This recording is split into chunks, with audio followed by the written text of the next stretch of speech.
আমরা কি রকমের কয় ভাই তারপরে কি হয়েছে বলো।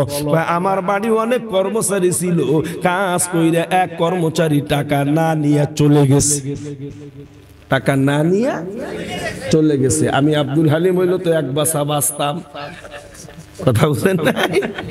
কোরআন হাদিসে আছে বাবা, যদি কোনো কর্মচারী আপনার বাড়িতে কাজ করে ওই কর্মচারীর ঘাম শুকানোর আগে তার টাকা পরিশোধ করবেন। আপনার পিছনে পিছনে কেন ঘুরবে? এইবার বলে আল্লাহু আকবার, বলে ভাই আমার একজন কর্মচারী টাকা না নিয়ে চলে গেছে, সেই টেনশনে আমি বাঁচি না। আল্লাহু আকবার। এরপর অনেক বছর পর ওই কর্মচারী আসছে, অনেক বছর পর আইসা কয় মালিক আপনার বাড়ি কাজ করছিলাম, আপনি আমারে চেনেননি? কয় আমি তোমারে চিনি। কয় কাজ করছিলাম মালিক, আমি কিছু টাকা আপনার কাছে পাবো। কয় আমার দিকে না তাকাইয়া ও যে একটা বকরির পাল আছে ওই দিকে তাকা। আল্লাহু আকবার বলে ওই যে একটা বকরির দল দেখা যায়, ওই বকরির দলের দিকে তাকাও, ওই বকরির দল সব হইল তোমার। মালিকের মুখের দিকে তাকায় মুস্কি হাসি দিয়ে কয় মালিক তাহলে আপনি আমারে চেনেন নাই? কয় না না না, আমি তোমারে চিনছি, তুমি হইলা সেই লোক। বাবা মনে কিছু কইরো না। কয় মালিক একদিনের কাজে তো অত বকরি আমার হতে পারে না। কয় তোমার একদিনের টাকা দিয়ে বকরি কিনছিলাম, ওই বকরিতে এত বকরি হয়ে গেছে আর তোমার অপেক্ষায় আছি। এইবারে ডাক দেয়া বলে মালিক এই কাজটা যদি একমাত্র তোমার উদ্দেশ্য করে থাকি রে আল্লাহ, তাহলে তুমি পাত্রটা একটু সরায় দাও, পুরো সইরা গেছিল নি। কথা কন, পুরা সইরা গেছিল বাবা। তাইলে ওই যে মালিক কত বছর আগে চিন্তা করেন, কর্মচারী রাখছিল, বকরি কিনছে, অনেক বকরি হয়ে গেছে, কিন্তু একদিন দুই দিনের কথা না। তাহলে বাবাজি আল্লাহু আকবার, যত চাওয়া পাওয়া আছে মালিকের দরবারে মালিক অবশ্যই দিবে আব্বা। কিছু দেবে দুনিয়ায়, কিছু দেবে মরার পরে জিন্দেগিতে। মালিক এত স্বার্থপর না, মালিকের কাছে চাইছেন জমা আছে, সময় মতন দিয়ে দিবে, আপনি অনুভবও করতে পারবেন না, আপনি অনুভবও করতে পারবেন না। এই জন্য আল্লাহু আকবার, খুব দামি মজলিস, দামি মজলিস। মুসা নবী বলতেছে গুনাহ মাফের মজলিস। এই প্রমাণ তো আপনারা জানেন। মুসা নবী বলে তাহলে আমরা নামাজ পড়ো, মালিকের কাছে চাও। মালিকের কাছে বলে, মালিক বসার ব্যবস্থা করে না। এইবার আবার তার কমদেরকে ডাক দিয়া বলে তাহলে আপনার আমার গোলামি আল্লাহর দরবার পর্যন্ত যায় না। হঠাৎ করে আল্লাহ তাআলা ওহী নাজিল কইরা মুসাকে ডাক দিয়া বলে মুসা রে, আমি আল্লাহ তাআলা কি করো না না করো সব আমি দেখি রে মুসা। তোমার ওই মজলিসের ভিতরে একজন গুনাহগার আছে, একজন জিনাখোর আছে, ও যতক্ষণ পর্যন্ত না উঠবি ততক্ষণ পর্যন্ত আমি বসার ব্যবস্থা করব না। তাহলে আল্লাহ জানে যে আজকে এই মজলিসের ভিতরে কে এশার নামাজ পড়ে নাই, এটা আমার মনে হয় আল্লাহ জানে। আমি আব্দুল হালিম না জানলে কি হবে, আমার আল্লাহ। আল্লাহু আকবার ভাইরা আমার। এরপরে আল্লাহ নবী মুসা আলাইহিস সালাম রাগনিত নবী ছিল, এলান করে দিল আমার এই মজলিসের ভিতরে কে আছো গুনাহগার, তাড়াতাড়ি উঠে যাও। কোন ওঠেনি কোন লোক? আমি যদি বলি যে এশার নামাজ কে পড়েন না, তাড়াতাড়ি এখান থেকে উঠে যান, একটা লোক উঠবেনি। আমি যদি উঠি সব মানুষ আমারে দেখবে, একটা লজ্জা পাবো, মাথাটা নিচে দিয়া। হকিকতে যেই ব্যক্তি গুনাহগার ওই ব্যক্তি মালিকের দরবারে কান্দে,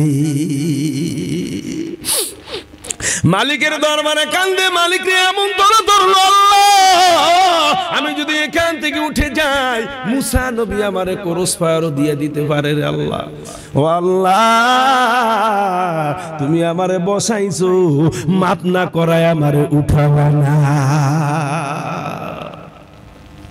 মাপ করাই লাগবে। করবানা কততে মালিকের কাছে দাবি করে যদি বলি তাহলে অবশ্যই মালিক মাফ করবে, করবে না?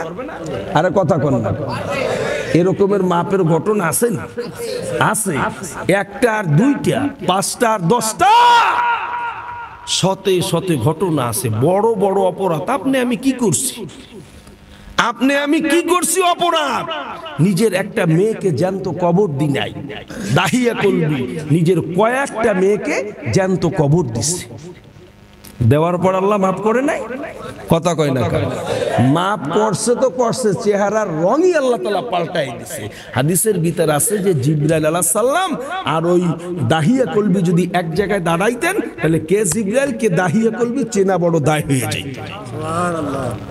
মালিকের কাছে বলেন যে মালিক আমি অপরাধ করছি, আমি অপরাধ করছি, আল্লাহ তুমি আমারে মাফ করো। করবা না কেন? মাফ করতে হবে, আমি তোমার গোলামি করি না, আমি তোমার গোলামি করি না। তুমি ডাক দিলে আমি মসজিদে যাই, তুমি আমারে মাফ করবা না কা? এরকম জোর করে বলতে পারেন? হ্যাঁ, জোর করে বলতে পারি না, জোর করে বলতে পারি না, কারণ ভিতরে দুর্বলতা কাজ করে। আল্লাহু আকবার। আল্লাহ নবী মুসা নবী বারবার বলে কে আসো তাড়াতাড়ি উঠে যাও। একটা লোক ওঠে না। মুসা নবী তাকায় দেখে যে একটা লোক ওঠে না।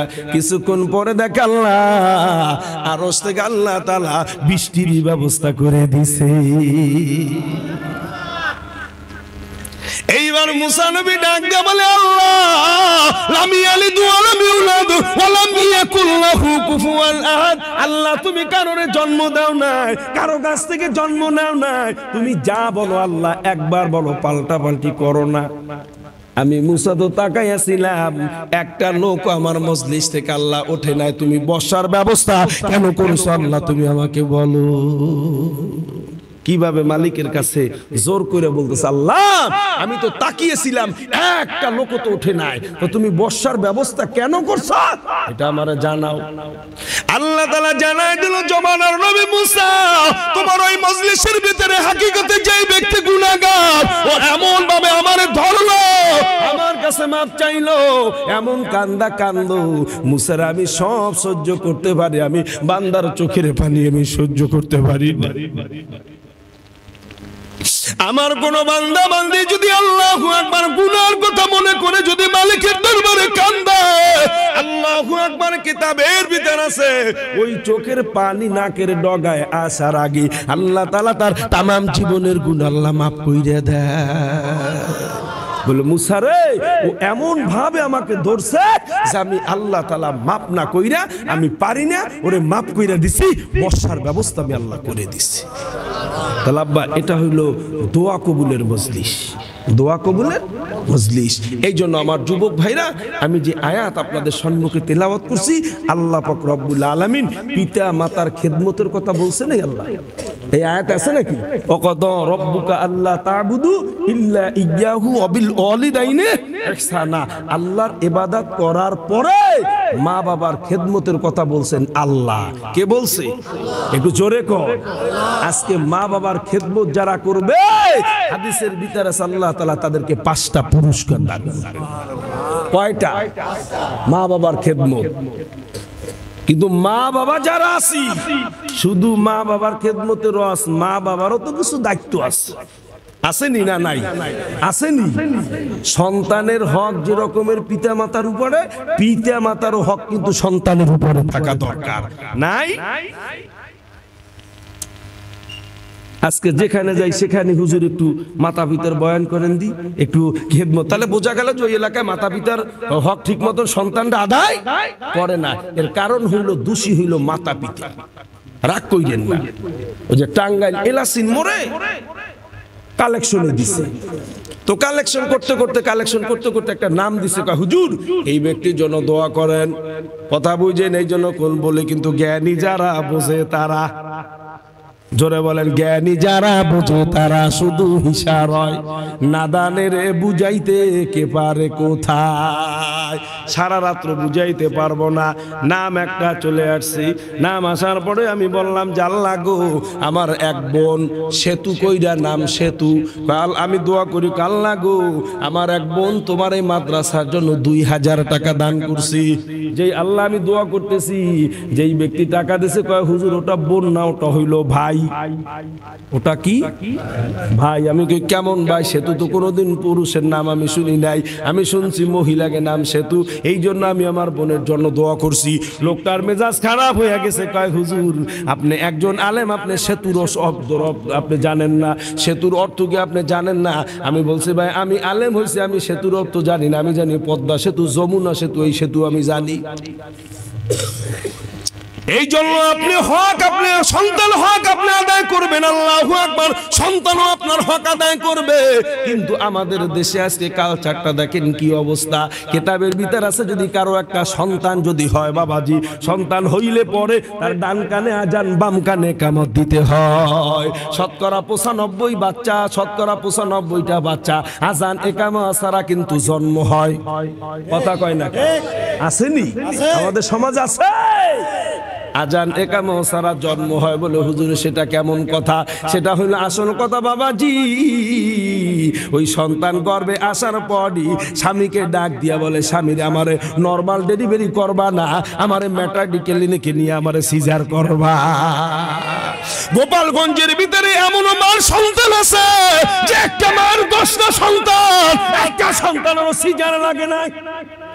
মা বোনরা আমার প্রতি রাগ কইরো না, আল্লাহর রাস্তায় মাফ কইরা দিও। একটা বাচ্চারও সিজার লাগে নাই। হুজুরের কাছে পানি পড়া আনতে গেছে, আনতে আনতে বাচ্চা ডেলিভারি হয়ে গেছে। আর তুমি এখন নিয়াত করো সিজার ছাড়া বাচ্চা হবে না। আল্লাহ তোমার নিয়াতকে পুরা কইরা নিয়া, অপমান অপদস্থ কইরা, টাকা পয়সা মান সম্মান খুয়াইয়া তারপর একটা বাচ্চা দেয়। তবে অপারেশন থিয়েটারে মনে কর আমার মতন 2 জন আলেম থাকে ওখানে। আল্লাহু আকবার, রাগ করবেন না, আল্লাহর রাস্তায় মাফ কইরা দিবেন।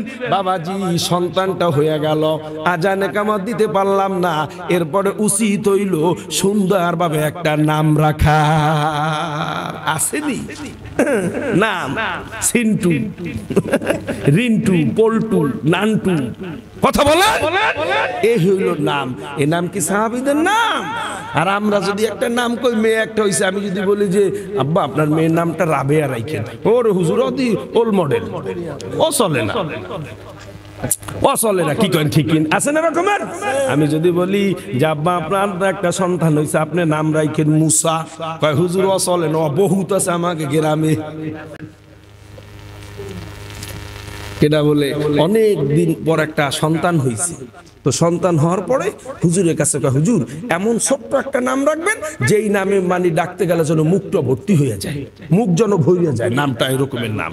তো হুজুরে খোঁজ করে দেখে মুখ ভরা নাম তো কোনো জায়গা পাই না, যেটা মুখ খালি ইসা, মুখ ভরে নাকি মুসা, মুখ ভরে নাকি, এভাবে না। তো হুজুরে বলতে তাহলে তোমার বাচ্চাটার নাম রাখবা পুব্বতালি। কি নাম? পুব্বতালি। তাহলে মুখটা একদম বইরে গেছে। কি করেন? ঠিক কিনা? কথা বুঝেন না? আল্লাহু আকবার ভাইরা, নামের উসিলায় অনেক মানুষ জান্নাতে যাবে। কিতাবের ভিতরে আছে নামের উসিলায় জান্নাতে যাবে। আমার পর্দার মা বোনেরা, মন চায় জিন্দেগি নাম রাখো না। মেয়ে একটা হইছে, নাম রাখছে বর্ষা, সেরাবলি, কথা কর, সেরাবলি। মেয়ে একটা হইছে, নাম রাখছে নদী। আপনার এলাকা আছে? আসেনি? নদী, নদী নাম রাখছে। এই দেন নদী নাম রাখছে বাবা, হাতে ধরে পায়ে পড়ি, না না মন চায় জিন্দেগি রাইখো না বাবা। ওলামা কেরামকে মহব্বত করো। একটা সন্তান হইছে, নাতি পোতা হইলে আলেমদের সাথে যোগাযোগ করো, ইমামের সাথে যোগাযোগ কইরা তারপরে একটা নাম রাখো। নাম রাখছে নদী। কি নাম? নদী। এসএসসি পরীক্ষা নদী, আগামী সোমবার। ইমাম সাহেবের কাছে হুজুর একটু আমার বাড়ি আসেন, একটু আমার ওই মেয়েটার জন্য দোয়া করাবো। মেয়েটার এসএসসি পরীক্ষা। দোয়া করতে করতে যায় হুজুর কয় যে হুজুর আমার মেয়ের জন্য দোয়া করেন। কয় মেয়ের নাম কি? কয় নদী। কয় বাবা মাপসায় আল্লাহর রাস্তায় ওই নামে দোয়া আমি করতে পারবো না। কয় কারণ কি? কয় কারণ ও হইল আমার 1 নাম্বার শত্রু। আমার 1 বার না 2 বার না 3 বার করে আমার ঘর বাড়ি সব নদীতে ভাঙছে। জোরে হাস দিয়ে নাব্বা, কথা কর আল্লাহু আকবার। এই জন্য নামের উসিলায় কিয়ামতের ময়দানে জান্নাতে যাবে। আল্লাহ পাক রব্বুল আলামিন ডাকতে বলবে আবু বকর, ওমর, ওসমান, আলী করে ডাক দিবে। ওমরের নামে যত ওমর আছে সব ওমর দাঁড়ায়া যাবে। আবু বকরের নামে যত মানুষ আছে সব আবু বকর দাঁড়ায় যাবে, ওসমানের নামে যত মানুষ আছে সব মানুষগুলো দাঁড়ায় যাবে। আল্লাহ বলে তোমারে ডাকি নাই, ডাকছি আমার ওসমান। আল্লাহর নবী সাহাবীকে আমি চতুর্থ নাম্বার খলিফার আমি ডাকছি, তৃতীয় নাম্বার খলিফার ওসমান। আল্লাহ গো তুমি তো ওইভাবে টাইটেল দিয়ে ডাকো না, তুমি ওসমান বলে ডাকছো, আমার ওসমানের নামের সাথে নামটা রাখছো, দাঁড়ায় গেছো, আমি আল্লাহ তাআলা তোরে মাফ কইরা দিলাম। কিয়ামতের ময়দানে ডাক দিবে খাদিজা, ডাক দিবে আয়েশা বলে ডাক দিবে, ফাতিমা বলে ডাক দিবে। ফাতিমার নামে যত মহিলা আছে সব মহিলা দাঁড়ায় যাবে, কয় আমি তোমারে ডাকি নাই, ডাকছি নবীর মেয়ে ফাতিমা।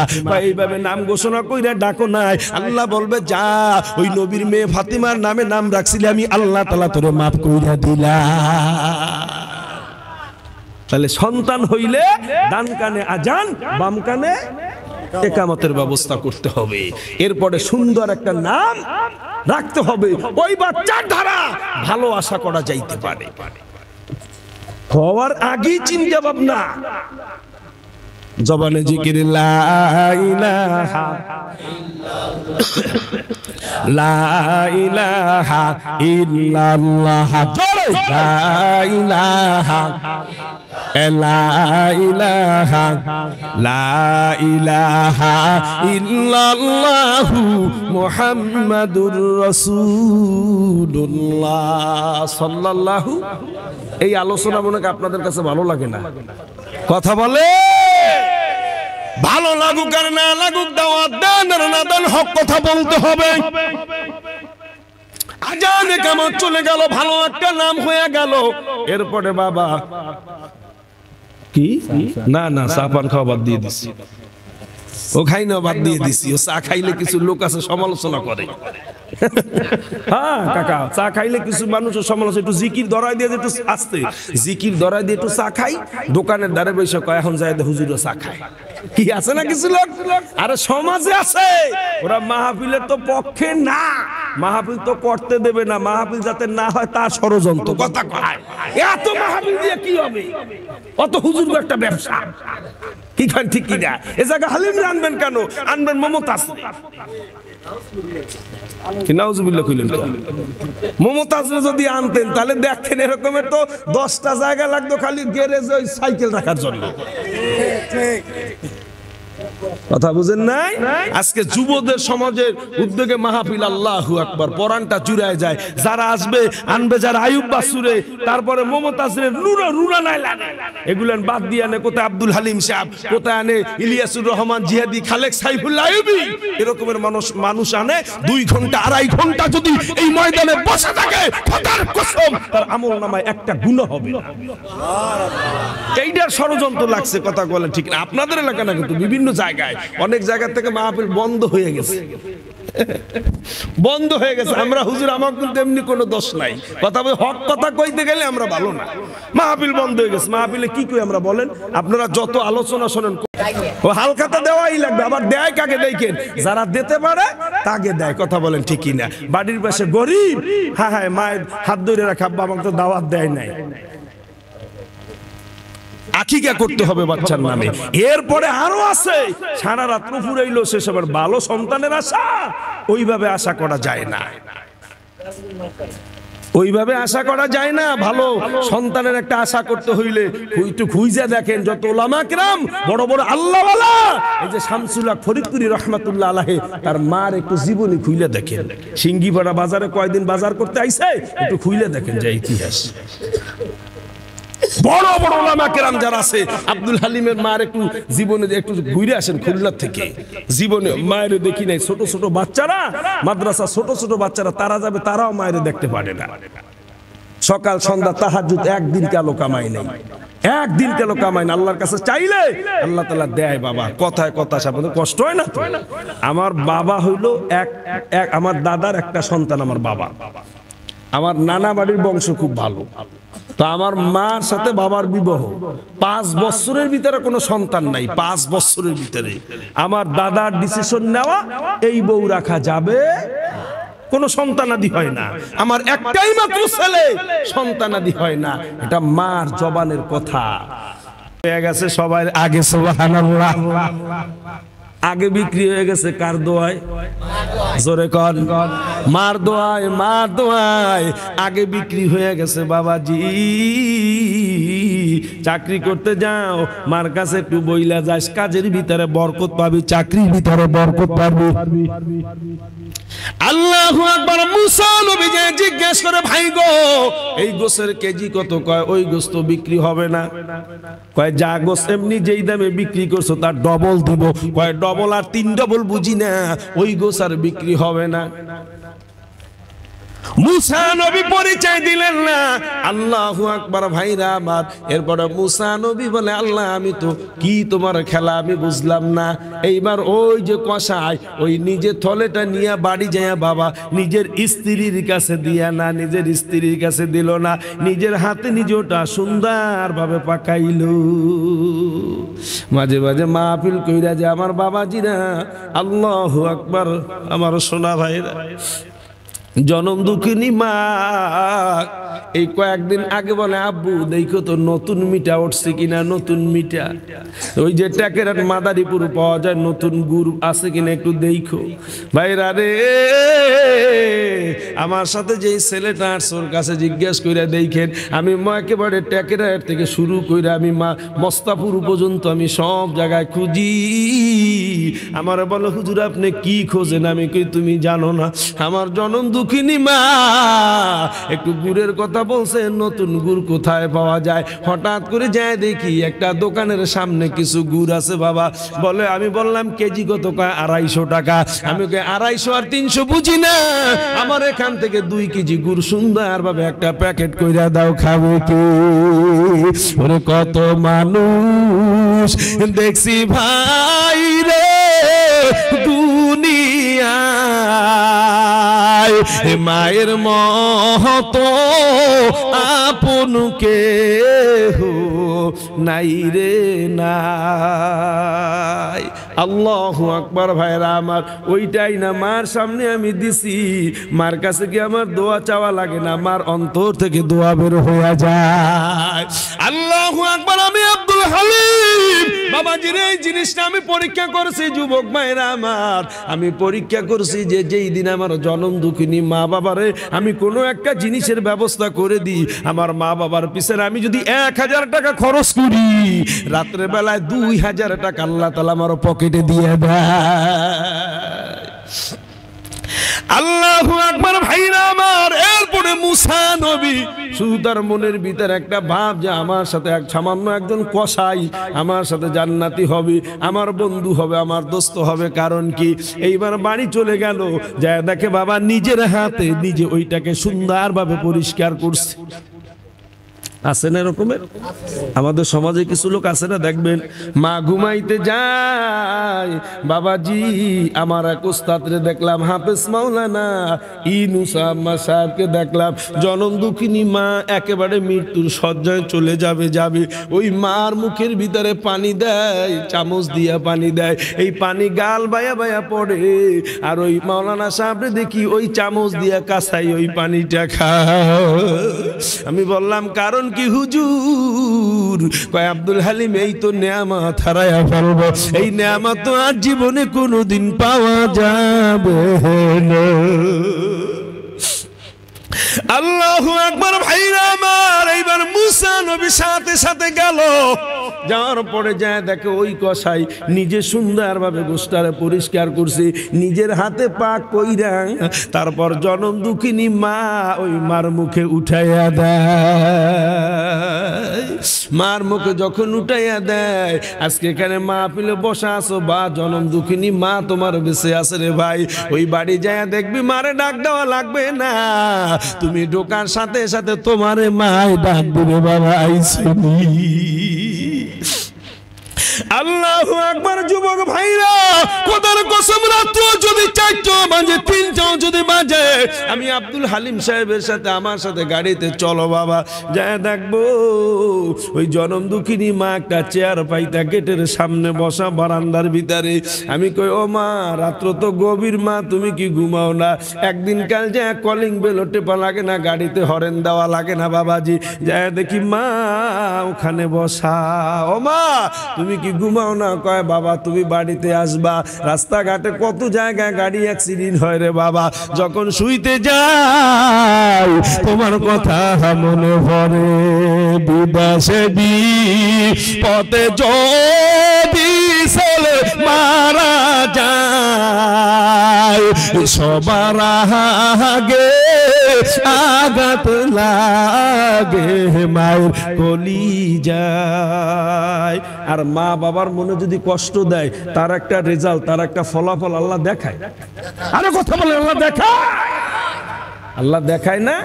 আল্লাহ ধরে তো ধরে না, ধরলে আল্লাহ ভাবছেন কি মা বাবার মনে কষ্ট দিবেন, মার গায়ে আঘাত করবেন, বাবারা কষ্ট দিবেন, ওটা মরার পরে দেখাবেন? না না না, আল্লাহ গো জবানটা যেন বন্ধ হয়ে যায়। উজিরপুর হাতরা গ্রামের এক মেম্বার, কষ্ট হইতেছে আপনাদের কিষানা ভাইদেরকে, কষ্ট হইতেছে। আল্লাহু আকবার ভাইরা, হাতরা গ্রামের মেম্বার, ওই মেম্বার সাহেব আমার অত্যন্ত ভালোবাসতো। গত বছরের আগের বছর মাহফিল করতে গেছি, অত্যন্ত ভালোবাসতো। উনি আবার নিজে ডাক্তার, ওনার কাছে গেলে হুজুর কোন ধরনের ঔষধ লাগবে, প্যাড দিত, কলম দিত। ওই মোহাব্বত আমার সাথে রয়ে গেছে বাবা। এই যে 1 বছর আগে আমি মাহফিলে গেছি, ওখানে যাওয়ার পরে আমার বলে হুজুর, কিছু লোক বলে কয় ওই মেম্বারের জন্য একটু দোয়া কইরেন। খোদার কসম, আল্লাহর কোরআন সামনে আমি মিথ্যা বলবো না আব্বা। যদি আমি মিথ্যা বলি, আল্লাহ তুমি আমার জবানটা বন্ধ করে দিও। মেম্বার সাহেবের জন্য দোয়া করেন বাবা। হাজার হাজার মানুষ, আমি এরকমের মোনাজাতের ভিতরে, আখিরি মোনাজাতের ভিতরে মেম্বারের নাম নিয়ে নিয়ে আমি দোয়া করি। একটা মানুষও আমিনও বলে না, কোনো সারা শব্দ পাই না। হায় হায়, দোয়া করে যায় দেখি বাবা হাতটা পঙ্গু, একটা হুইল চেয়ারে বসা, মুখটা বেঁকা হয়ে গেছে, পাওটা বেঁকা হয়ে গেছে, মুখ দিয়ে লালা পড়তেছে। আল্লাহ আমি তো জানি না, আমার দেখে বড় মা লাগছে, আমি মোনাজাতের ভিতরে দোয়া করি, আল্লাহু আকবার ভাইরা, কোনো সাড়া পাই না। এরপরে মোনাজাত শেষ হয়ে গেছে, কিছু ওলামা কেরাম বসা ছিল, কয় হুজুর আপনি কেন? ওর জন্য যদি কোনো পীর সাহেব দোয়া করে, ওই দোয়া আল্লাহর দরবারে কবুল হবে না। আমি বললাম কারণ কি? কয় হুজুর আপনি জানেন না, ওর হাতটা বাঁকা হয়েছে, কারণ ওই হাত দিয়ে আমার গায়ে আঘাত করছে।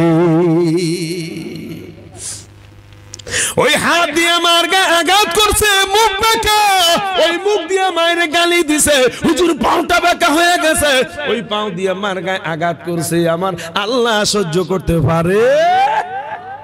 পারে না, পারে না বাবা। এরকমের ঘটনা আছে, বহুত ঘটনা আছে। পইরা দেখো, হজে রওনা করছে, হজ করতে যায়, কষ্ট হয় না তো? হজ করতে যায় আমার যুবক ভাইরা, হজ করতে যায়, হজ করতে যায়। মায় নিষেধ করছিল, কয় বাবা রে আমি অসুস্থ মানুষ, তুই আমারে দেখো, তুই আমারে রাইকে হজে যাস না। কয় মা আমি হজে যাব, মা আমি হজে যাব, হজ করতে যাই। যে একটা রাত্রে একটা মসজিদের ভিতরে অবস্থান করে। আপনারা জানেন একটা মসজিদ খোলা পাইছে বাবা, হজ করতে যায়, হজ করতে যায় গাঠুরি টাঠুরি নিয়ে মসজিদের ভিতরে অবস্থান করছে। এদিকে কিন্তু একটা শর্ত আছে আমার যুবক ভাইরা, মা কিন্তু যাইতে নিষেধ করছে। কে নিষেধ করছে? জোরে কন। মা যাইতে নিষেধ করছে যে বাবা তুই যদি যাও, কারণ এ দুনিয়ার মুসলমান বাবাজিরা, কথায় কথা আছে, না বইলা আমি পারি না। আমার সোনা ভাইরা, ওয়াজ করুনি যখন ছিল, আল্লাহু আকবার, তখন কিন্তু আপনার আমার নবীও কিন্তু ছিল। কথা বলেন, ছিল না? ওয়াজ করুনি পাগলা যখন ছিল, তখন কিন্তু আপনার আমার নবী ছিল। কিন্তু ওয়াজ করুনি কিন্তু নবীরে কোনোদিন দেখতে পারে নাই, ছিল নাকি? নবীর সামনাসামনি কোনোদিন হয় নাই। নবী আল্লাহু আকবার ওই ওমরকে ডাইকা, আলীরে ডাইকা কয় আলী রে, ওই যায় দেখবি একজন করণনগরে একজন পাগলা আছে, ওই পাগলারে যায় আমার এই জুব্বাটা দিবি। কি দিবি? এই জুব্বাটা যায় দিবি। আবু বকর পাইলো না, ওমর পাইলো না, ওসমান পাইলো না, আলী পাইলো না, পাইলো যায়া পাগলায়। স্বর্ণকারে স্বর্ণ চেনে, কথা বলেন, স্বর্ণকারে স্বর্ণ চেনে, তাঁতি চেনে সুতা, ইচ্ছা মতন চললে তুমি কবরে খাবা গুতা। ভুল হবে না বাবাজিরা। এইবার দেখেন কেমন আল্লাহ, কেমন আল্লাহ। ওই ওমর ফারুক রাদিয়াল্লাহু তাআলা আনহু কয় হুজুর ওই পাগলারে যাইয়া কিভাবে চেনবো বলেন? কয় পাগলারে যাইয়া দেখবা, যখন দেখবা এলাকার মানুষ হাসে তখন ওই পাগলায় কাঁদে, আবার লোক যখন কাঁদে তখন ওই পাগলায় হাসে। আল্লাহু আকবার। খোঁজে খোঁজে ওমর পাগলের মতন, আলী পাগলের মতন খোঁজ করতে করতে করতে করতে করতে যায় ঠিক ওই ধরনের একটা মানুষ দেখছে, যে যায় দেখে যে মানুষ যখন হাসে তখন ওই পাগলায় কাঁদে, আবার মানুষ যখন কাঁদে তখন ওই পাগলায় হাসে। কয় তোমার নাম কি? ওয়াসকুরুনি। কয় কেন, তোমাদের পরিচয় দাও, বাড়ি কোথায়? বলে আমরা মক্কা থেকে আসছি, মদিনা থেকে আমরা আসছি, আল্লাহর নবীর এই জুব্বাটা আল্লাহর নবী তোমারে দিছে। কয় আপনারা কারা? বলে আমরা হইলাম নবীর খলিফা, নবীর সাহাবী। জানো না আমার নাম হইল ওমর, আমার নাম হইল আলী। দুইজনে পরিচয় দিছে। আল্লাহু আকবার। ওয়াসকুরুনি ডাক দিয়ে বলে না না, তুমি ওমর হতে পারো না, তুমি আলী হতে পারো না। কয় কেন? কয় তুমি যদি ওমর হবা তাহলে তোমার মুখে দাঁত কেন? সুবহানাল্লাহ। তুমি যদি আলী হবা তাহলে তোমার মুখে দাঁত কেন? আল্লাহু আকবার। ওয়াসকুরুনি। যেদিন শুনছে নবী আমার উহুদের ময়দানে দান দান শহীদ হইছে, নিজের দাঁত কিন্তু নিজে সব তুইলা ফেলাইছে। কি শোনেন না? তুইলা ফেলাইছে বাবাজি। ওই ওয়াসকুরুনি দেখেন, আল্লাহু আকবার, নবীরে কোথায় বসে মহব্বত করছে, যার কারণে নবী আমার নিজের গায়ে জুব্বাটা দিয়ে দিছে। ওয়াসকুরুনি নবীর সাথে দেখা করতে যায় না। কারণ কি? কারণ হইল তার জনম দুঃখিনী মা বেঁচে ছিল। বারবার বিশ্ব নবীর কাছে বলছে, নবীরে আপনার নাম শুনে আপনার আমার দেখতে মনে চায়। আল্লাহু আকবার। কিন্তু আমার মা বলে, বাবা আমি অসুস্থ, আমারে ফেলাইয়া যাবি না। এই জন্য আল্লাহ নবী বলে যে আমারে দেখা চাইতে তোমার মায়ের তুমি বেশি দেখো, কারণ আমি কিন্তু এতিম, আমি এতিম। আল্লাহু আকবার। ভাইরা আমার, এরপরে ওই যে লোক মা নিষেধ করছিল কিন্তু মার কথা শুনে নাই, হজ করতে রওনা করছে, ওই মসজিদে যাইয়া আশ্রয় নিছে। আপনারা জানেন বাবাজি, ওই এলাকার ভিতরে এক বাড়িতে ডাকাইতি হয়। জানেন ঘটনা? এক বাড়িতে আমার নওজোয়ান ভাইরা, মুরব্বী বাবারা, কষ্ট যদি না হয় তাহলে